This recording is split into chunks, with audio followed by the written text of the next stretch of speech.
Un séminaire d'information sur le nouveau cadre légal et réglementaire du secteur de la microfinance en Côte d'Ivoire a été organisé par la Direction générale du Trésor et de la comptabilité publique. La rencontre s'est déroulée à la Kestab, au plateau. Les détails avec Jean-Jacques Kwame Alla.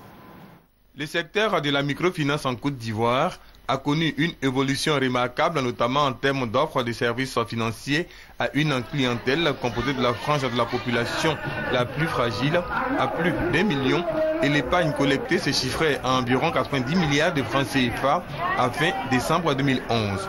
Cependant, cette évolution s'est accompagnée de difficultés menaçant les performances enregistrées.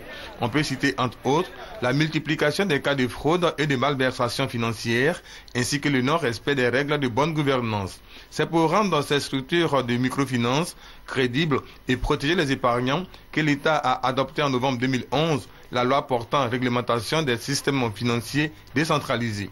Et ce séminaire, organisé par la Direction générale du Trésor du ministère de l'Économie et des Finances, vise à informer les acteurs de la microfinance sur le nouveau cadre légal et réglementaire régissant le secteur. Il y a un plan d'assainissement du secteur qui est mis en œuvre et qui se traduit notamment par le renforcement du cadre légal et réglementaire. Il y a également le renforcement des sanctions qui est prévu pour les institutions qui ne respectent pas les dispositions légales, des mesures de redressement pour les institutions en difficulté. Tout cela devrait permettre de créer les conditions favorables. Autre volet important de cette réforme, c'est qu'il va prendre en compte le remboursement des épargnants en cas de faillite de ces établissements. L'une des innovations du nouveau cadre juridique, c'est la création d'un fonds de garantie des dépôts. Et à ce stade, les travaux sont en chantier, les réflexions sont en cours au niveau de la Banque centrale pour voir quelle forme va prendre le fonds et puis quel est le niveau minimum d'indemnisation qui sera proposé.